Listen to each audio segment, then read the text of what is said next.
전통 무협물 무림천하 제26화 혈천의 결의와 폭풍의 전조. 만년 동안 태양의 빛을 허락하지 않은 천하의 험지 유령곡의 깊숙한 지하에는 마도의 성진 천마교의 심장부 천마궁이 그 위용을 자랑하고 있었다. 본래 이곳은 이름 없는 고대 괴문파의 운거지였으나 천마교 교주 독고황이 혈풍을 몰고 나타나 그들을 단 하룻밤 만에 몰아내고 차지한 땅이었다. 여기에 독고황이 엄청난 자금을 투자하여 천마궁을 세웠으며 이후 이곳은 정파 무리민들에게는 지옥보다 무서운 금역이 되었다. 백제의 건물이 들어서고도 남을 거대한 지하 공동에는 인등 수만 개가 매달려 어두운 천장을 황금빛 마기로 수놓으며 인공적인 하늘을 만들어내고 있었다. 자수정과 흑요석을 깎아세운 천마궁의 거대한 기둥들은 구룡이 승천하는 형상을 하고 있었으며 기둥마다 새겨진 마교의 경부들은 핏빛 광채를 내뿜으며 보는 이의 넋을 빼놓았다. 이 웅장한 궁전의 중심인 천마전에는 수백 명의 교도가 흑갑을 입고 삼엄하게 도열해 있었으며 그들의 살기는 거대한 파도가 되어 전각안을 소용돌이치고 있었다. 전각의 가장 높은 곳에는 흑룡의 뼈를 통째로 깎아 만든 거대한 마신좌가 놓여 있었고 그 위에는 천마교 교주 독고왕이 오만한 자세로 앉아 아래를 굽어보았다. 천마교 교주 독고왕의 발치에는 청이방에서 패배하고 돌아온 흑골마와 천마십자호 3명 중 겨우 목숨만 건져 돌아온 2명의 천마십자호가 대리석 바닥에 머리를 박은 채 죽음과도 같은 공포에 떨고 있었다. 한 명이 죽어 이제 천마십자호가 천마구자호가 되었구나. 화려한 황금 장식이 가득한 천마전의 풍경과는 대조적으로 그들이 엎드린 바닥에는 검붉은 선혈이 흘러나와 흑요석 바닥을 기괴하게 적시고 있었다. 천마의 기치 아래 실패란 곧 죽음을 의미한다는 것을 잊었단 말이냐? 교주님, 죽을 죄를 지었습니다. 부디 한 번만 목숨을 보존해 주십시오. 살아서 돌아온 천마십자호 애처로운 간총에도 불구하고 독고왕의 눈동자에는 오직 서늘한 살기만이 서려 있었다. 닥쳐라, 쓸모없는 놈들! 천마교 교주의 나직한 목소리가 거대한 전각안을 울리자 도열해 있던 수백 명의 교도가 동시에 바닥에 무릎을 꿇으며 그 위압감에 머리를 숙였다.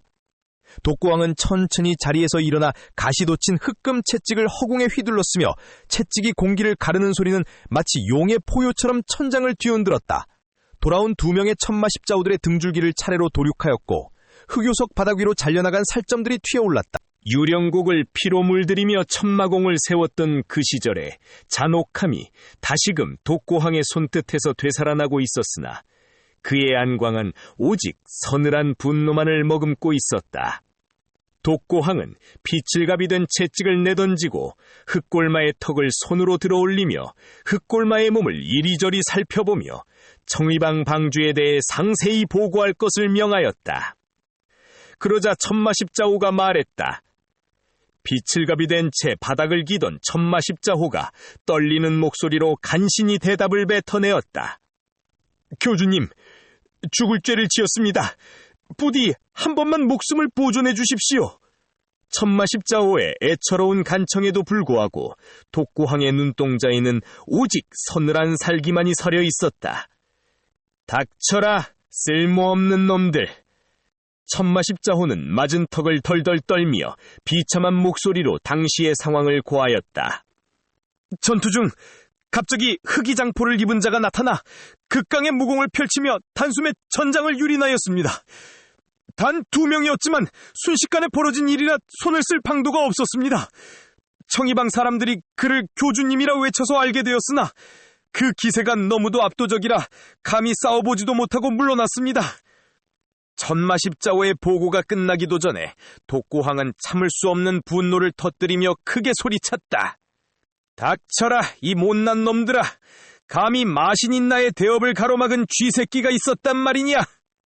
천마교 교주 독고황은 이 패배를 단순한 실패로 치부하지 않고 정파의 고수들을 일거에 박멸할 거대한 덫을 놓기로 결심하였다. 그는 즉시 천마궁의 전령들을 천하 각지로 급파하여 천마무림 대회의 개최를 선포할 것을 명하였고 이 화려한 축제의 장을 피의 재단으로 만들 계획을 세웠다. 독고황은 분노를 가라앉히고 마신좌에 다시 몸을 깊숙이 파묻으며 빛빛한 광을 번뜩이며 좌중을 압도하였다. 그는 단순히 분풀이에 그치지 않고 이 패배를 기회로 삼아 중원무림의 뿌리를 통째로 뽑아버릴 거대한 음모를 설계하기 시작하였다. 흑골마, 당장 천하각지의 천마무림 대회의 개최를 선포하라. 우승자에게는 천마교의 비기와 막대한 보상을 내걸도록 하라. 숨어있는 쥐새끼들까지 모두 유령곡으로 들어오게 만들 것이다. 대회에 참가한 자들 중 무릎을 꿇고 충성을 맹세하는 자들은 기꺼이 받아들여라. 충성을 맹세하는 자들은 살수로 키워낼 것이다. 그러나 끝까지 거부하거나 정파의 명분을 내세우는 가증스러운 놈들에게는 죽음뿐이다. 천마교 교주 독고황은 이 사악한 계획을 듣고 만족스러운 듯 기괴한 웃음소리를 내며 천마궁의 천장을 뒤흔들었다. 순순히 복종하는 자는 천마의 무인으로 받을 것이요, 거역하는 자는 소리 소문 없이 죽여버리겠다는 독고황의 의지는 실로 잔혹했다. 독고황이 그를 내려다보며 입을 열었다. 흑골마, 너는 당분간 이곳에 남아 유령국의 조직을 정비하도록 해라. 그 말에 흑골마는 황급히 고개를 숙이며 대답했다. 명을 받들겠습니다. 그는 내심 조마조마했다. 천마십자호가 피칠갑이 될 때까지 매질을 당하는 동안 자신은 화를 면했기 때문이다. 흑골마는 재빨리 눈치를 살피며 뒤로 물러났다. 독고황은 즉시 전령들을 급파하여 무림 전역에 선전포고와 같은 대회 공문을 돌리게 하였으며 유령국의 성문 너머로 사악한 전조가 퍼져나갔다. 천마교의 거대한 자금력과 무력이 집중된 이 대회는 이제 중원 무림인들에게는 거부할 수 없는 유혹이자 동시에 거대한 무덤이 될 준비를 마쳤다. 수백 명의 교도가 천마교 교주의 명에 호응하며 대지를 올리는 함성을 내질렀으며 유령국의 거대한 성문이 열리며 피의 서막을 알리는 전령들이 어둠 속으로 쏟아져 나갔다. 독고황은 멀리 낙양 쪽을 바라보며 사악한 미소를 지었다. 하운용이 청의방 지하수련장의 차가운 바닥에 가부좌를 틀고 앉아 식음을 전폐하며 무아지경에 빠져들었다. 이미 대환멸심법 팔성의 그 길을 깨달은 하운용이었으나 상극의 기운을 하나로 녹여내야 하는 천지대전의 상위 경지는 인격의 한계를 시험하는 처절한 고행의 길이었다. 하운용은 먼저 이미 통달한 일성과 이성의 기운을 바탕으로 삼성의 관문을 두드렸으나 대지의 기운이 거부하듯 수련장 전체가 거세게 요동치기 시작하였다. 한 모금의 물조차 마시지 못한 채 내공 운용에만 집중하자 그의 입술은 가물마기처럼 갈라졌고 전신의 혈관은 터져나갈 듯 팽창하며 삼성의 벽을 넘기 위한 혈투를 벌였다. 이내 하운용의 포효와 함께 천지대전 삼성의 기운이 폭발하자 수련장 내부의 중력이 비틀리며 바닥에 흩어져 있던 돌멩이들이 허공으로 천천히 떠오르기 시작하였다. 삼성의 성취로 인해 한기와 열기가 조화를 이루며 수련장 사방의 암벽에는 거미줄 같은 균열이 가기 시작하였고 하운용의 몸에서 뿜어져 나온 수증기가 전신을 감싸 안았다. 하운용은 쉼없이 곧바로 사성의 문턱을 향해 모든 내공에 몰아붙였으며 그의 단전에서는 거대한 태극의 형상이 소용돌이치며 핏빛 광채를 내뿜었다.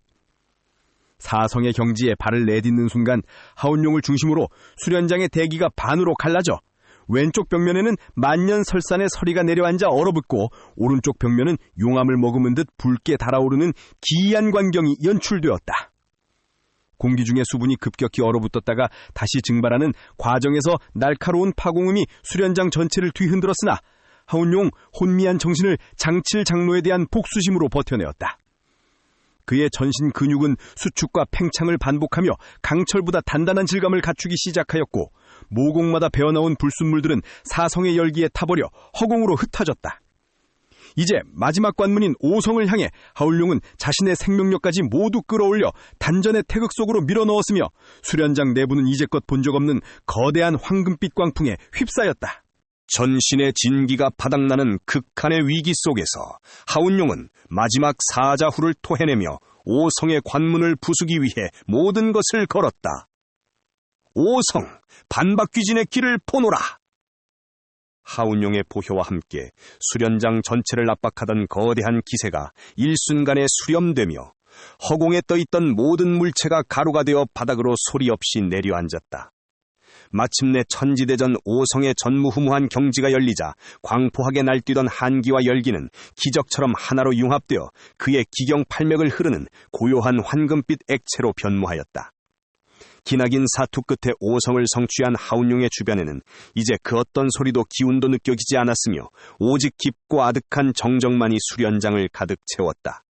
이것은 무공의 끝이라 불리는 반박귀진의 경지로 이제 하운용은 고수의 위압감이 전혀 느껴지지 않는 지극히 평범하고도 맑은 눈빛을 지닌 장정의 모습이 되었다. 하운용이 천천히 눈을 뜨자 칠흑 같던 지하 수련장에 일순간 눈이 시린 신비로운 안광이 번뜩였으나 이내 그 빛조차 깊은 시면 속으로 감추어지며 완벽한 평온을 되찾았다. 고행의 흔적은 온데간데 없이 하운용의 피부에서는 영롱한 빛이 감돌았으며 수련장 내부에 가득했던 한기와 열기는 그의 몸 안으로 완전히 갈물이 되었다. 하운용의 기운은 이제 만년을 묵은 고요한 호수와 같았으나 이 경이로운 성취의 순간 하운용은 자신의 단전을 가득 채운 대환멸심법의 한기와 천지대전의 열기가 서로를 어떻게 지탱하고 있는지에 대한 궁극의 깨달음을 얻었다. 그는 대환멸심법의 차가운 한기가 천지대전의 풍렬한 열기를 갈무리하고 그 열기가 다시 한기를 순환시키는 완벽한 조화만이 구성이라는 신화적인 경지로 인도할 유일한 길임을 알아차렸다. 만약 이 미세한 균형이 단 한치라도 어긋나 조화에 실패한다면 수행단은 전신이 얼음 조각처럼 부서져 죽거나 심장부터 불타올라 한 줌의 재로 변할 것이라는 참혹한 진리 또한 뼛속 깊이 새겼다. 삶과 죽음이 종이 한 장 차이로 맞물려 있음을 깨달은 하운용은 구성의 고지를 향한 갈망을 잠시 누르고 5성의 힘을 단전 가장 깊은 곳으로 고요하게 갈무리하였다. 하운용은 수련장에서 얻은 가공할 위력을 단전 깊숙이 감춘 채 어두운 침막이 드리워진 마성탁 장로의 침소로 발걸음을 옮겼다. 방 안에는 장치를 지키지 못했다는 자책감과 깊은 내상으로 인해 형편없이 수축해진 마성탁이 초점 없는 눈으로 천장을 바라보며 누워 있었다. 하운용은 말없이 그의 침상 곁으로 다가가 품 안에서 장칠 부러진 대도 조각을 꺼내어 마성탁의 거친 손 위에 올려놓았다. 그 대도 조각은 하운용이 천지대전 4성의 기운으로 정성껏 갈무리하여 차가운 한기와 뜨거운 열기가 오묘한 빛을 내며 장칠의 마지막 의지를 머금고 있었다. 부러진 도 조각을 손에 쥔 마성탁의 눈동자가 파르르 떨리기 시작하더니 이내 평생을 전장에서 보낸 눈에서 뜨거운 눈물이 쏟아져 내렸다. 장형, 정녕 나를 두고 이렇게 먼저 떠나간단 말인가? 마성탁은 의형제의 넋이 깃든 유품을 가슴에 품고 오열하였으며 그의 울음소리는 어두운 방안을 가득 채우며 슬픔의 깊이를 가늠케 하였다. 하운용은 그가 충분히 슬퍼할 수 있도록 묵묵히 자리를 지켰으며 마침내 통곡을 멈춘 마성탁이 충활된 눈을 지켜뜨며 하운용을 바라보았다. 마성탁은 부서진 혈맥의 고통을 억누르며 떨리는 팔로 침상을 짚고 일어나 앉았으니 그의 눈에는 슬픔을 넘어선 서슬퍼런 투혼이 일렁이고 있었다. 목숨이 붙어있는 한 장형의 한을 갚고 뒤를 지키는 그림자가 되겠나이다. 하운용은 마성탁의 어깨를 굳게 잡으며 그가 다시 일어설 수 있도록 자신의 온화한 내력을 불어넣어 무너졌던 기틀을 바로잡아 주었다. 이로써 하운용은 죽음의 문턱에서 돌아온 든든한 조력자를 다시 얻었으며 청해방의 부활을 위한 첫 번째 기둥이 다시금 우뚝 서게 되었다. 복수를 위한 결의로 뭉친 두 사람의 시선이 허공에서 맞물리자 차가운 방 안에는 천마교를 향한 거대한 분노가 불꽃처럼 피어오르기 시작하였다. 마성탁 장로가 투혼을 되찾고 자리를 털고 일어날 무렵 설란이 급히 하운용의 거처로 들어와 천마교의 동태가 담긴 밀서를 전령으로부터 건네받아 보고하였다.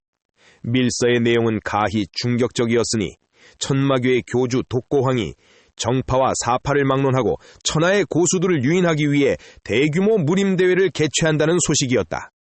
설란은 낮게 가라앉은 목소리로 독고황이 대회장에 복종하지 않는 자들을 몰살하기 위해 천마 독혈선을 배치하였다는 사악한 함정의 정체까지 낱낱이 고하였다. 독고황의 비열한 음모를 전해들은 하울룡의 눈동자에는 한순간 서늘한 빛이 스쳤으나 이내 마음을 다잡고 차분하게 살길을 가라앉혔다.